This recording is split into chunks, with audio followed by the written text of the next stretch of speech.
Welcome students. Today we will discuss certain questions related to narration, reported speech. हम लोगों ने कहा भी था कि चैप्टर ख़त्म होने के बाद आप जो क्वेश्चंस देंगे उसके हिसाब से डिस्कस किया जाएगा। बहुत कम स्टूडेंट्स ने फॉरवर्ड किया क्वेश्चंस और उसके हिसाब से उन्हीं क्वेश्चंस को हम लोग ले करके मैंने कुछ सेलेक्ट किया है उसमें, जिसके बारे में आज बात करेंगे हम लोग। कैसे ऑप्शंस क्लोज भी हों तो चुने जाएं, एग्ज़ाम्स में क्या प्रैक्टिकल प्रॉब्लम्स आती हैं, ये सारी चीज़ों को हम लोग आज डिस्कस करेंगे। तो फर्स्ट क्वेश्चन है हमारा, call the first witness set the जज। ये सेट द जज जो है ये ऑर्डर कर रहा है जज, तो इसके हिसाब से ऑप्शंस पर आप कंसिडर करिए। द जज commanded to call the first witness.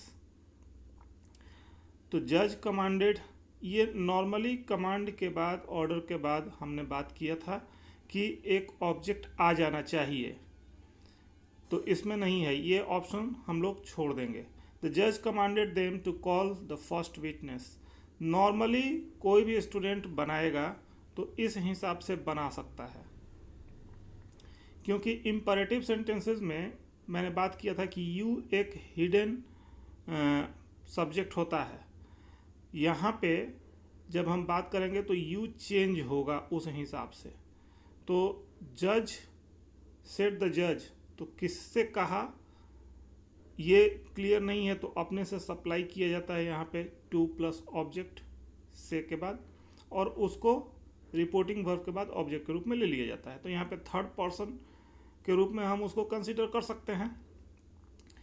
तो ये सेकंड ऑप्शन हमारा मोस्ट प्रोबेबल है अगर अपने से बनाना हो किसी को। बाकी को ऑप्शंस भी देख लेते हैं। द जज commanded that the first witness be called. यहाँ पे द जज commanded that the first witness B called, ये सही है दैट क्लॉज लगा करके, क्योंकि लीगल जो स्टेटमेंट्स दिए जाते हैं और एक्सट्रीम फॉर्मल कंडीशन में ये भी एक्सेप्टेड है। तो बी और सी हमारा जो ऑप्शन है उस पर हम लोग विचार कर सकते हैं। द जज commanded the first witness to be called, एक तरीके से commanded the first witness to be called, ये भी सही ऑप्शन है। बहुत क्लोज हो जा रहे हैं बी सी डी ऑप्शन, लेकिन इसमें stick to the basics.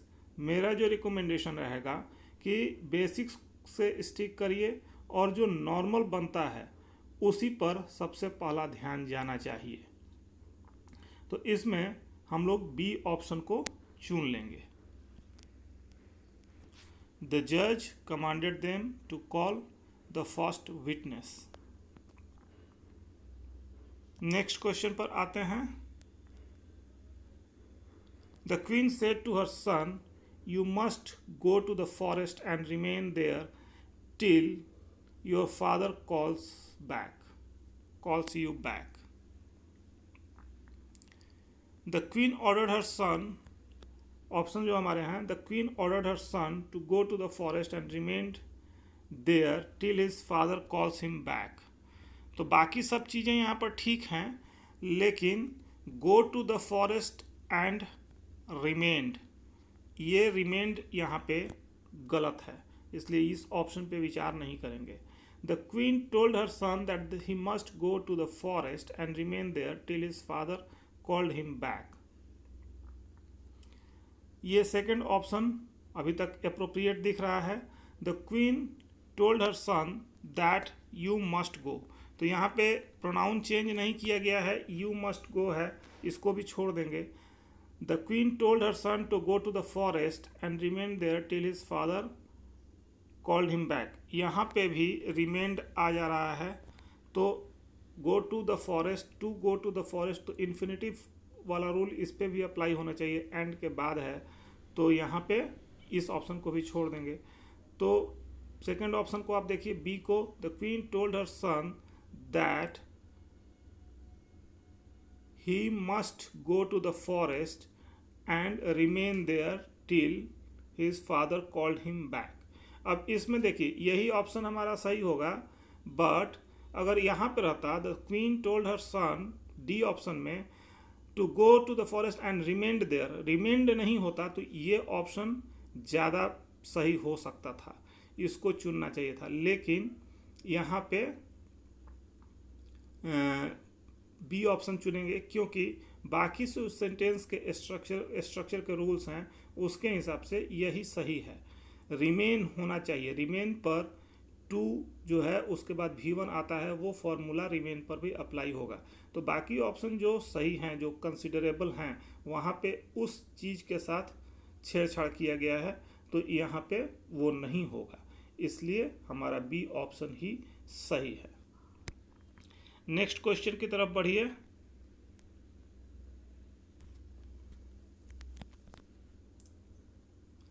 Third question जो है हमारा, I say to her all your faults will be pardoned if you confess them.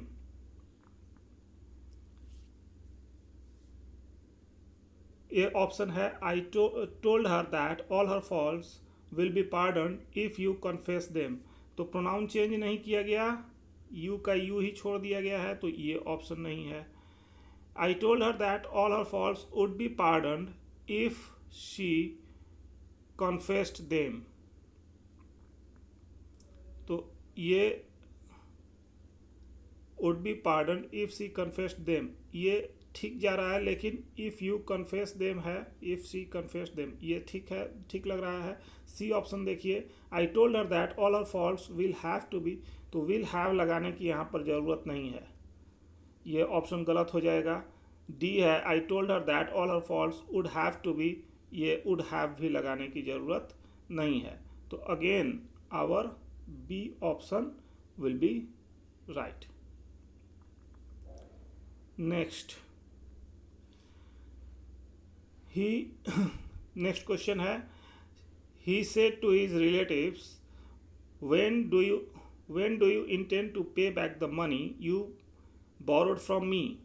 When do you intend to pay back the money you borrowed from me? The options are A, he inquired his relatives when did he intend to pay back the money he borrowed from him. When did he, तो when did he बाकी सब ठीक है, लेकिन यहाँ पे rule हम लोग जानते हैं कि जब इंट्रोगेटिव होता है तो इसको स्टेटमेंट में कन्वर्ट कर दिया जाता है, तो ये नहीं हो रहा है, डिड पहले आ जा रहा है। He enquired his relative when he intended to pay back the money he borrowed from him, ये ऑप्शन सही जा रहा है। He enquired his relative when he intended to pay back the money he had borrowed from him, यहाँ पे देखिए borrowed simple past का simple past छोड़ा गया है, टेंस चेंज का रूल अप्लाई नहीं हुआ है, यहाँ पे टेंस चेंज का रूल अप्लाई हुआ है। अब इन दोनों में चुनना होगा। He enquired when his relative intended to pay back the money he borrowed from ही,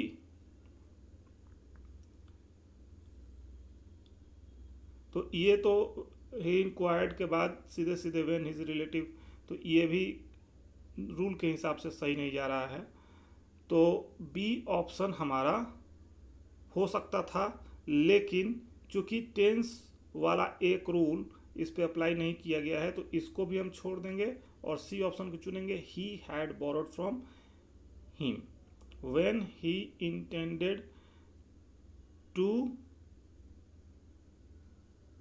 पे back the money he had borrowed from him. यहाँ पे दो जो है एक्शन है जो कि साइमल्टेनियस होगा, तो एक पहले लिया होगा, सॉरी साइमल्टेनियस वर्ड मैंने गलत कह दिया, एक के बाद एक सब्सिक्वेंट एक्शन के रूप में है, एक तरीके से आप कह लीजिए, पहले पैसा लिया होगा उसको बाद में मांग रहा है, तो इसमें जो घटना पहले हुई होगी उसमें पास्ट परफेक्ट चला जाना ज़्यादा कंपलसरी है, एक तरीके से ऑब्लिगेटरी है, वो होना ही चाहिए। तो when he intend to pay back the money he borrowed from him, और वैसे भी जो इनडायरेक्ट स्पीच का रूल है तो टेंस एक स्टेप पीछे जाता है, तो फर्स्ट है इंटेंड, तो यहाँ पे डिड हो जाएगा, और ही बोरोड तो वो हैड बोरोड हो जाएगा, तो सी ऑप्शन ही हमारा मोस्ट अप्रोप्रिएट है। बाकी नेक्स्ट क्वेश्चन है, let's give a party, she said Jaya. Let's not, said her husband. यहाँ पे स्पेलिंग थोड़ा सा मिस्टेक है, उसके लिए excuse me. Let's give a party said Jaya, let's not said her husband. ये दो सेंटेंसेस हैं एक साथ, इसमें कैसे हम लोग अप्रोच करेंगे। Jaya suggested giving a party but her husband answer in the negative. ये एक ऑप्शन है। Jaya suggested giving a party but her husband oppose the idea. ये भी ऑप्शन बहुत क्लोज है इसमें सारे। और सी ऑप्शन जो है हमारा, Jaya suggested giving a party but her husband contradicted her. Jaya suggested giving a party but her husband refused. तो यहाँ पे कॉन्ट्राडिक्ट करना और रिफ्यूज़ करना ये सब भी सही लग रहा है, लेकिन सीधे सीधे लेट्स नॉट की बात है तो ये जो है अपोज द आइडिया, ये इन तीनों में बेहतर ऑप्शन दिख रहा है। उसका विरोध कर दिया कि नहीं होगा पार्टी, वो बोलती है कि पार्टी दिया जाए, प्रपोज करती है, सजेस्ट करती है, लेकिन ये मना करता है। तो आंसर, सजेशन का आंसर यहाँ पे काफ़ी क्लोज ऑप्शंस हैं, लेकिन इसमें जो हस्बैंड आंसर्स या आंसर, तो टेंस यहाँ पे उचित नहीं है, इसलिए हम लोग इसको छोड़ के, ए को छोड़ करके बी ऑप्शन को ही चुनेंगे।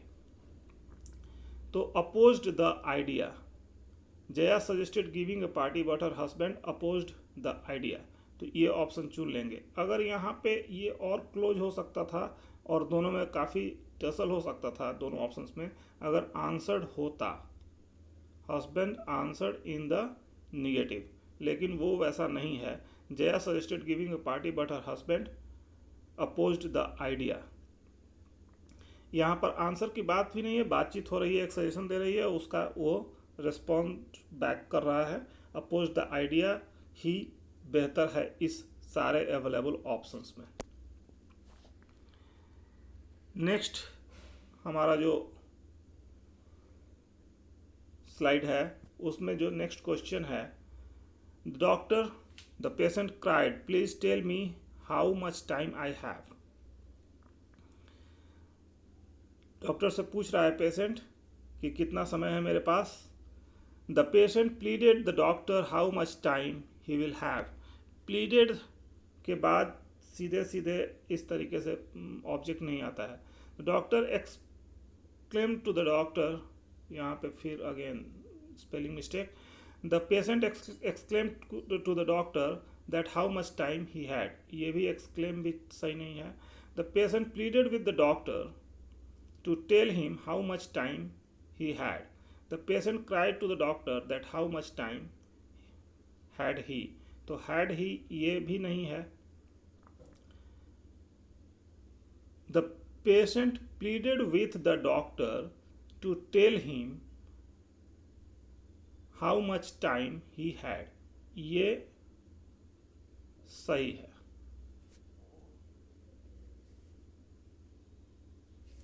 सी ऑप्शन, इसमें जितने अवेलेबल ऑप्शंस हैं उसमें patient pleaded with the doctor to tell him, पूछ रहा है कि मुझे बताइए कितना समय उसके पास बचा हुआ है।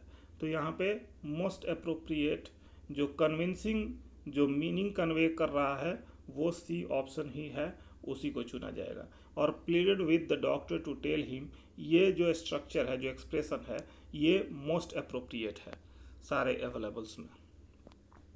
नेक्स्ट क्वेश्चन है, so help me heaven he cried I will never steal again.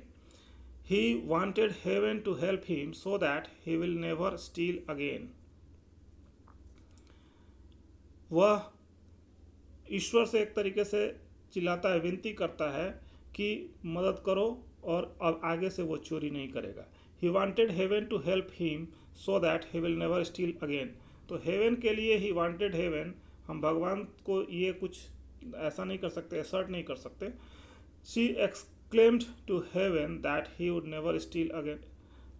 यहाँ पे भी ये अटपटा टाइप का है, she और he का कर दिया गया है. she exclaimed नहीं होना चाहिए, he cried है वहाँ पे. तो he exclaimed heaven to help him that you would never steal again. ये भी गलत है. He called upon heaven to witness his resolve never to steal again. उसने ईश्वर को पुकारा, उस प्रकृति को पुकारा, स्वर्ग को पुकारा कि आइए वो उसका शपथ को ध्यान में रखिए कि वो दोबारा चोरी नहीं करेगा. वो रिजोल्यूशन ले रहा है, उसका गवाह बनिए. तो ये तरीका है जब हम फॉर्मली बात करते हैं एक इंटाइटी से, सुप्रीम इंटाइटी से, तो इंग्लिश में कन्वेंशनली ये स्ट्रक्चर जो होगा वो मोस्ट एक्सेप्टेड होगा. तो डी ऑप्शन हमारा सही हो जाएगा.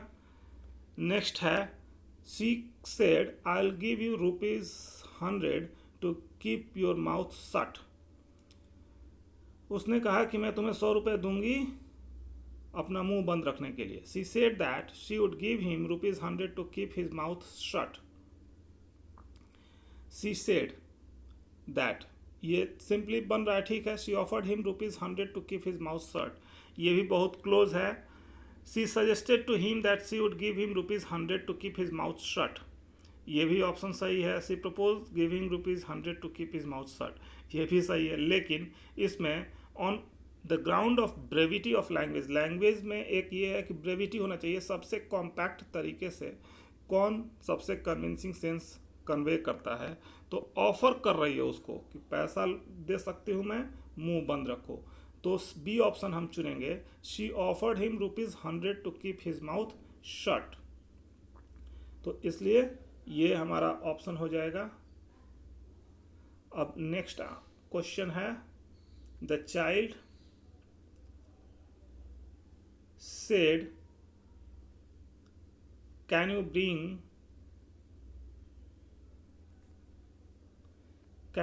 bring moon for me. The child asked his mom, options हैं, the child asked his mommy if she could bring moon for him. Mommy replied in the negative. इधर भी दो सेंटेंसेस हैं. Mummy said no. तो इसमें हम लोग बात किए थे कि सब रूल के हिसाब से mummy replied in the negative, यही सबसे अप्रोप्रिएट होगा. The child told his mummy, यहाँ पर टोल्ड है बाकी में, तो सेकंड में तो टोल्ड वाले को हम छोड़ देंगे क्योंकि वहाँ पे वो बच्चा जो है वो आस्क हिज मम्मी ज़्यादा सुटेबल होगा. हमने बोला था कि जब छोटा बड़े से बात करता है तो टोल्ड यूज़ नहीं कर सकते. दूसरा चीज़ कि ये इंट्रोगेटिव है तो यहाँ पर टोल्ड का स्कोप नहीं है, और आस्क ही मोस्ट अप्रोप्रिएट है. तो हमारा ए ऑप्शन जो है वो सही होगा. नेक्स्ट क्वेश्चन पर हम लोग आते हैं. He said five and vomited. वो यहाँ पर घृणा की बात है. फाय एक एक्सप्रेशन है एक्सक्लेमेटरी जो आपके डिस्गस्ट को, आपकी घृणा को एक्सप्रेस करता है. He exclaimed with disgust and had vomited. ये फर्स्ट ऑप्शन है. He exclaimed with disgust and vomited. He exclaimed with sorrow and vomited. Sorrow तो होगा नहीं, तो सी ऑप्शन हमारा वैसे ही छट जाएगा. He exclaimed with disgust and then had vomited. तो देन जोड़ने की जरूरत नहीं है.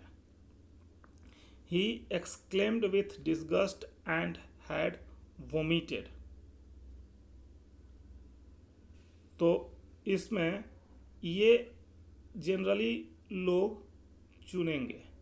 He exclaimed with disgust and had vomited. और ये सही भी जाना चाहिए क्योंकि नॉर्मली रूल है कि हम पास्ट को पास्ट परफेक्ट में जोड़ लगा देते हैं.